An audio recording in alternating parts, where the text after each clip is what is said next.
할렐루야. 오늘 데살로니가전서 3절 함께 살펴보도록 하겠습니다. 사도 바울은 자신이 비록 오랜 기간은 아니었지만 짧은 기간이었지만 복음을 전파하였고 그 복음을 듣고 성도들이 회개하며 회심하며 하나님의 자녀가 되었고 그로 말미암아 교회가 세워진 것에 대해서 너무나 감사했습니다. 그러나 짧은 시간으로 말미암아서 그곳에 오래 있지 못하였고 쫓기다시피 도망하다시피 베리아에 내려왔고 베리아까지 쫓아온 대적자들과 유대인들로 말미암아서 아덴으로 또 내려오게 되었습니다. 그러면서도 불구하고 사도 바울은 그 데살로니가 교회가 많은 환난과 어려움이 있다는 사실을 항상 마음에 목의 가시처럼 너무나 고통스러웠습니다. 과연 교회가 잘 세워집니다. 성도들은 과연 어떨까? 믿음을 온전히 지킬 수 있을까? 참 어려운 환난 가운데서도 신앙이 굳건하지 않으면 믿음이 무너질 텐데 어떻게 할까라는 그런 걱정 때문에 사도 바울은 디모데를 그 데살로니가에 보내게 되었습니다. 우리 3장 1절 같이 한번 읽어보겠습니다. 시작. 이러므로 우리가 참다 못하여 우리만 아덴에 머물기를 좋게 생각하고 우리 형제 곧 그리스도의 복음을 전하는 하나님의 일꾼인 디모데를 보내노니 이는 너희를 굳건하게 하고 너희 믿음에 대하여 위로함으로 아무도 이 여러 환난 중에 흔들리지 않게 하려 함이라. 우리가 이것을 위하여 세움을 받은 줄 너희가 친히 알리라. 아멘. 그래서 이러므로 우리가 참다 못하여 너무나 궁금한 것이고 과연 온전히 세워지는가? 환난 가운데서도 신앙과 믿음이 흔들리지 않는가? 너무나 궁금해서 참다 못하여서 사도 바울을 보내는 거예요. 디모데를 보내는데 2절에 보니까 우리 형제 곧 그리스도의 복음을 전하는 뭐라고요? 하나님의 일꾼인 디모데라고 얘기합니다. 좀 길죠? 우리 형제 곧 그리스도의 복음을 전하는 하나님의 일꾼인 디모데를 보낸다라고 얘기했는데 보내는 이유가 있어요. 목적이 있고. 근데 그 디모데를 보내는 목적과 이유가 무엇이냐면 이는 2절에 보시면 너희를 굳건하게 하고 너희 믿음에 대하여 위로함으로 아무도 이 여러 환난 중에서 흔들리지 않게 하려 함이다라고 말씀을 하는 거예요. 디모데를 보내는 이유가 뭡니까? 믿음이 흔들리지 않고 굳세어서 정말 이렇게 다시 한번 위로를 주기 위해서. 그래서 여러분들도 세상에 살면서 참 어렵고 힘들지만 다시 한번 이 말씀을 통하여 예배를 통하여 하나님께 주시는 위로와 은혜가 입었을 때 다시 한번 힘을 낼 수 있는 건 아니겠습니까? 믿음을 들으면서 하자. 하나님 말씀을 들었을 때 우리는 더욱더 굳건할 수 있고 위로받을 수 있고 하늘을 소망하면서 이 땅의 여러 환난 가운데서도 흔들리지 않을 수가 있다는 것이죠. 근데 여기서 한 가지 궁금한 점이 생겼습니다. 여러분, 사도 바울이 왜 디모데를 데살로니가에 보냈을까요? 보낸 이유와 목적은 믿음을 위해서 굳건하기 위해서 보냈지만 왜 사도 바울은 다른 사람 많은 사람들 가운데 디모데를 왜 보냈을까요? 네? 아들 같다고 하셨나요? 아들 같다고 생각했으니까요. 그럴 수도 있겠죠. 아들 같다고 생각했을 것 같아요. 네, 아들 같다고 생각했기 때문에 그것도 맞는 말이고요. 왜 보냈을까요? 디모데를? 사도 바울이 디모데를 여러 사람 가운데 디모데를 보낸 이유가 있을 거 아니겠습니까? 아들 같아서 보낼 수도 있고 믿음이 제일 좋은 거 믿음이 제일 좋은 것 같아서 보내고 예? 그리고 또 왜요? 여러분 어떨 것 같아요? 이 사도 바울이 디모데를 보낸 이유는 뭐 아들 같아서 믿음이 좋기 때문에 그런 것도 있고요. 또 어떠냐면 신실하고 믿음이 온전하기 때문에 그리고 그 사명을 잘 감당할 것 같기 때문에 디모데를 믿고 보냈겠죠. 그러면 이 디모데가 그런 사람이었다는 거예요. 맨 처음 봤을 때부터 지금까지의 모습들을 보면 이 사람은 믿고 맡겨도 되겠다라고 그렇게 생각을 해서 이 사람을 디모데를 보냈다는 것입니다. 그런데 4절에 보니까 같이 한번 읽어보겠습니다. 4절 시작. 우리가 너희와 함께 있을 때에 장차 받을 환난을 너희에게 미리 말하였는데 과연 그렇게 되는 것을 너희가 아느니라.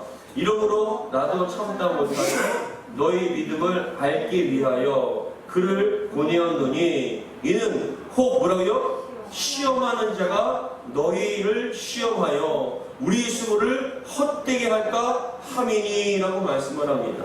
우리가 너희와 함께 있을 때 장차 받을 환난에 대해서 미리 말씀하였다고 얘기합니다. 여러분, 우리 주님께서 미리 말씀하고 계신 줄 믿습니다.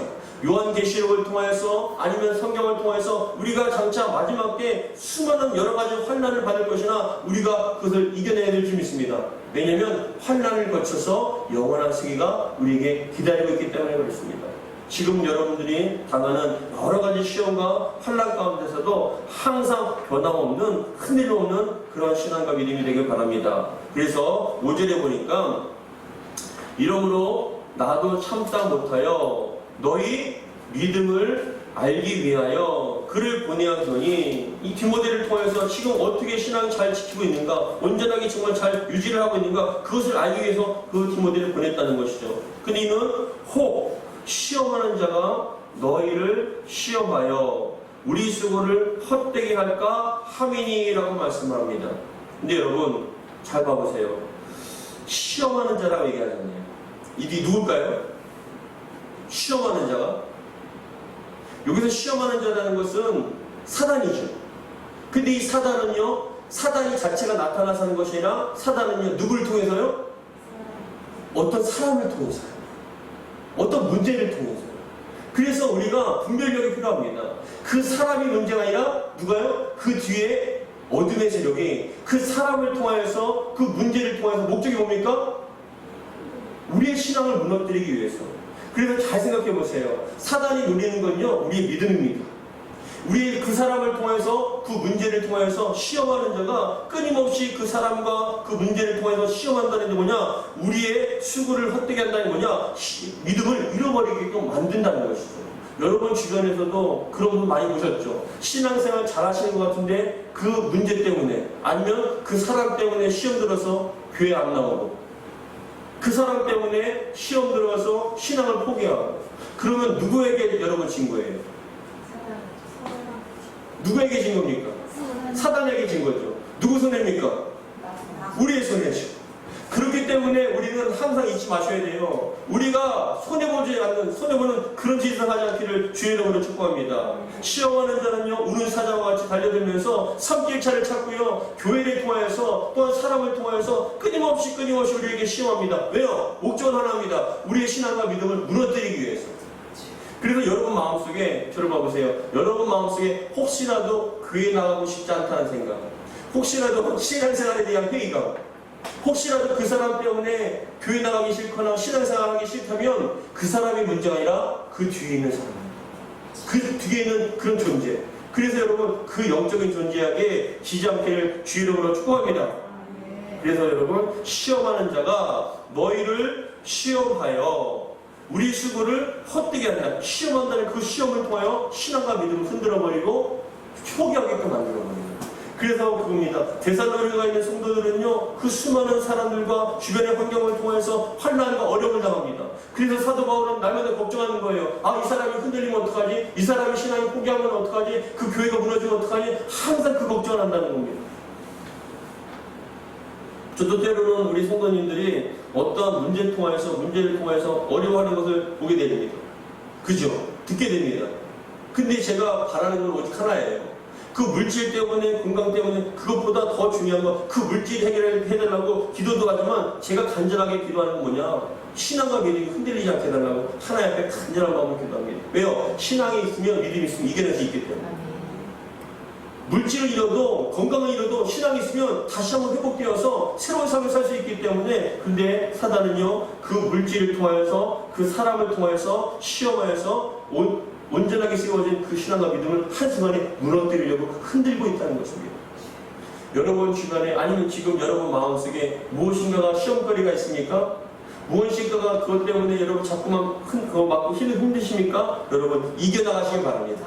사단이 그 문제를 통하여, 그 상황을 통하여, 그 사람을 통해서 여러분들을 흔든다는 걸 잊지 마시고 영적으로 쏘는 그 불화살을 맞지 않고 믿음의 방패를 가지고 이겨나가기를 막으시기를 주의 이름으로 축복합니다. 그래서 6절 같이 한번 읽어보겠습니다. 6절 시작. 지금은 디모데가 너희에게로부터 와서 너희 믿음과 사랑의 기쁜 소식을 우리에게 전하고 또 너희가 항상 우리를 잘 생각하여 우리가 너희를 간절히 보고자 함과 같이 너희도 우리를 간절히 보고자 한다 하니 이러므로 형제들아 우리가 모든 궁핍과 환난 가운데서 너희 믿음으로 말미암아 너희에게 위로를 받았노라. 아멘. 이 사도 바울은요 걱정했죠. 혹시라도 환난 가운데 신앙 포기할까 봐. 저도 그럴 때가 있어요. 믿지 않는 집사님이 남편이 믿지 않는 남편이 있고 그 시댁이 있고 그 가정에서 혹시라도 그 집사님 신앙 포기할까 봐 걱정되죠. 근데 흔들리지 않고 여전히 그 교회에 그 자리를 지키고 그 기도의 자리를 지키면 감사할까요? 안 감사할까요? 감사하죠. 더군다나 뭐라고 얘기합니까? 목사님, 제 생명보다 더 중요한 건 믿음인데요. 절대로 포기하지 않습니다라고 그렇게 얘기할 때 여러분 참 감사한 거 아니겠습니까? 사도 바울이 그렇다는 거예요. 그래서 지금까지 6절에 보시면 지금은 디모데가 너희에게로부터 와서 너희 믿음과 사랑의 기쁜 소식, 이게 무슨 소식입니까? 흔들리지 않는다, 요동하지 않는다, 신앙을 포기하지 않는다, 그런 소식, 기쁜 소식을 듣고 우리에게 전하고 또 너희가 항상 우리를 잘 생각하여 우리가 너희를 간절히 보고자 함과 같이 그들도 데살로니가 성도들도 사도 바울과 선교팀을 보고 싶어 한다는 거예요. 그래서 7절에 보니까 이러므로 형제들아 우리가 모든 궁핍과 환난 가운데서 지금 고린도에 있는 상황이거든요. 이 사도 바울과 팀들이 여러분 저를 봐보세요. 고린도 지역은요 잘 사는 지역이었고 고린도의 교회가 세워졌을 때 고린도 전설을 보시면 알겠지만 그 당시의 교회는요 그래도 좀 풍족한 사람들이 많았습니다. 근데 지금 사도 바울은 뭐라고 얘기합니까? 모든 궁핍과 환난이라고 얘기하잖아요. 그죠? 참 어려운 상황입니다. 좀 힘든 상황입니다. 자신도. 근데 궁핍과 환난 가운데서 뭐라고요? 너희 믿음으로 말미암아 그 환난 가운데서 이겨낸다는 그 소식을 듣고 그 신앙과 믿음의 소식을 듣고 우리에게 위로가 되었다. 야, 헛되지 않구나. 우리가 열심히 기도하고 열심히 복음을 전한 것 헛된 게 아니구나. 하나님 감사합니다라고 위로를 받았다는 것입니다. 여러분, 저는 이 말씀을 보면서 여러분들이 위로를 받을 뿐만이 아니라 위로자가 되길 바랍니다. 정말 여러분들이 이거 좀 정말 위로 좀 해주세요. 위로 좀 해주세요. 여러분 위로 받으셔야 됩니다. 교회 와서 위로 받으셔야 됩니다. 그러나 여러분들을 통해서 누군가가 위로받길 바랍니다. 집사님, 권사님 힘내세요. 저도 힘들었지만, 저도 이렇게 어려웠지만, 이렇게 가정적으로 힘들었고, 물질적으로 힘들었지만, 그래도 주님께서는 저를 지켜주셨습니다. 우리 힘냅시다라고 항상 위로할 수 있는, 위로를 받을 뿐만이 아니라 위로할 수 있는 그런 신앙과 믿음이 되기를 주의 이름으로 축복합니다. 여러분들이 위로자가 되길 바랍니다. 그런 다음에 위로받았다라고 얘기하면서 우리 8절 같이 한번 읽어보겠습니다. 시작. 그러므로 너희가 주 안에 굳게 선즉 우리가 이제는 살리라. 아멘. 야, 그러니까 이 말씀을 보면 사도 바울이 죽을 것 같다는 거죠. 죽을 것 같았었던 거죠. 데살로니가 성도들이 너무나 걱정이 되어서 교회가 어떻게 되고 성도들이 힘들까봐 너무나 걱정이 되었는데 죽을 것 같았는데 기도할 때마다 근심과 걱정이 있었는데 그런데 하나님 제발 붙잡아 주셔야 됩니다. 여러분 혼란을 갖다가 포기하지 않고 신앙을 포기하지 않고 정말 제발 지켜야 합니다라고 했는데 사도 디모데가 와서 그 교회의 소식을 들으니까 흔들림 없습니다. 정말 요동하지 않습니다. 신앙생활을 잘 지켜나가고 있습니다. 누구보다 더 사도 바울을 당신들을 팀들을 보고 싶어합니다라는 그런 기쁜 소식을 들으니까 뭐라고 얘기하면 그러므로 너희가 주 안에 굳게 선즉 우리가 이제는 살리라. 야, 됐다라고 얘기하였어요. 우리 주님께서 여러분 바라보시며 조마조마하지 않게 바랍니다. 우리 주님께서 여러분들 바라보시며 좀 제발 조마조마한 것이 아니라 됐다. 야, 이제 정말 됐다. 이제 어떠한 환난과 시험이 와도 흔들리지 않은 그런 굳센 믿음이 됐다. 그죠? 여러분 흔들리지 않으십니까? 굳세십니까? 정말 이제 주님의 마음이 조마조마하지 않고 안심해도 되겠습니까? 근데 그게 쉽지는 않아요. 쉽지는 않아요. 목회자도 흔들리고 장로님도 흔들리고 신앙생활을 갖다 모태신앙에서 60년 70년 동안 하셨던 분들도 누군가의 말 한마디 때문에 시험에 들어서 신앙을 흔들리고 뿌리채 뽑혀나가는 그런 일들을 많이 봤기 때문에. 근데 이렇게 어려울수록 여러분 더욱더 주님 품으로 들어가시고 말씀의 뿌리를 박으시고 주님의 뿌리를 박으시고 여러분 속에 예수 그리스도의 십자가의 은혜가 강력하게 완전히 못 박히기를 주의 이름으로 축복합니다. 그랬을 때 주님께서 그러므로 너희가 주 안에서 굳게 선즉 우리가 이제는 살리라는 이 말씀이 주님께서 우리를 향한 말씀. 야 이제 살겠다. 너희가 이제 더 이상 흔들리지 않고 죽겠다고 하지 않고 이제는 뭐 어떻게 갈등하지 않으니 나는 이제 살겠다 라고 얘기하는 우리 주님의 그런 마음과 주님의 표현이 되기를 주의 이름으로 축복합니다. 그래서 저는 이 말씀을 대할 때마다 그렇게 생각해요. 주님 안심하세요. 전 포기하잖아요. 주님 걱정하지 마세요. 전 그래도 주님밖에 없어요. 막 절망적인 있는 상황 속에서도 주님 그래도 저는 주님밖에 없네요. 주님 바라보면서 이겨나가겠습니다. 그런 말을 할 때마다 여러분 든든하지 않겠습니까? 주님께서 정말 여러분 바라보시며 우리 교회를 바라보시며 야 이제는 살겠다. 이제는 살겠다. 예전에 저를 아는 우리 교회와 우리 상황을 아는 분이 어느 집사님께서 저한테 그런 말씀을 하시더라고요. 그래도 전에는 좀 불안하셨대요.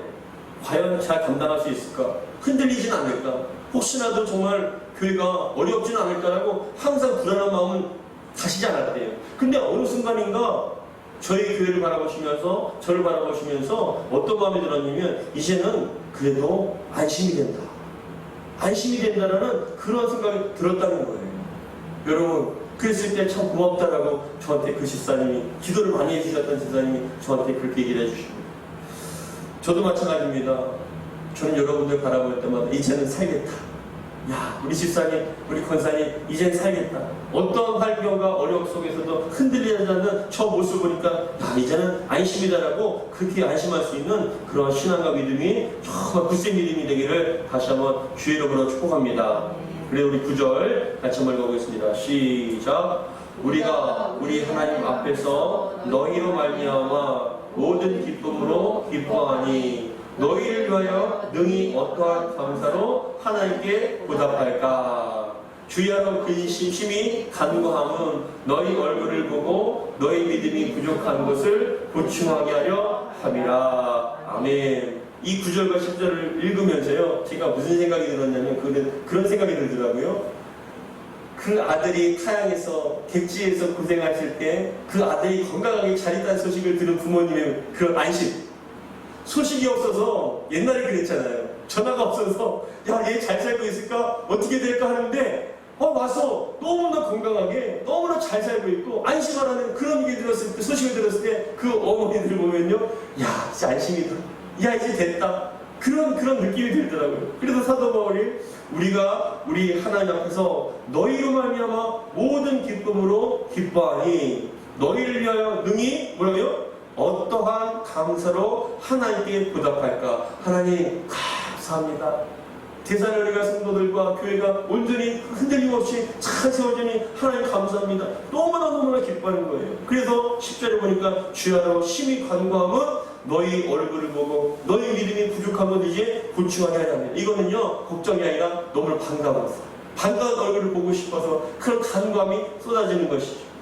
그런다 우리 11절부터 같이 한번 보겠습니다. 시작. 하나님 우리 아버지와 우리 주 예수는 우리 길을 너희에게로 갈 수 있게 하시오며 또 주께서 우리가 너희를 사랑함 같이 너희도 피차간과 모든 사람에게 대한 사랑이 더 많아 넘치게 하사 너희 마음을 굳건하게 하시고 우리 주 예수께서 그의 모든 성도와 함께 강림하실 때 하나님 우리 아버지 앞에서 거룩함에 흠이 없게 하시기를 원하노라. 아멘. 그래서 이 사도 바울은 그런 간구가 있는 거예요.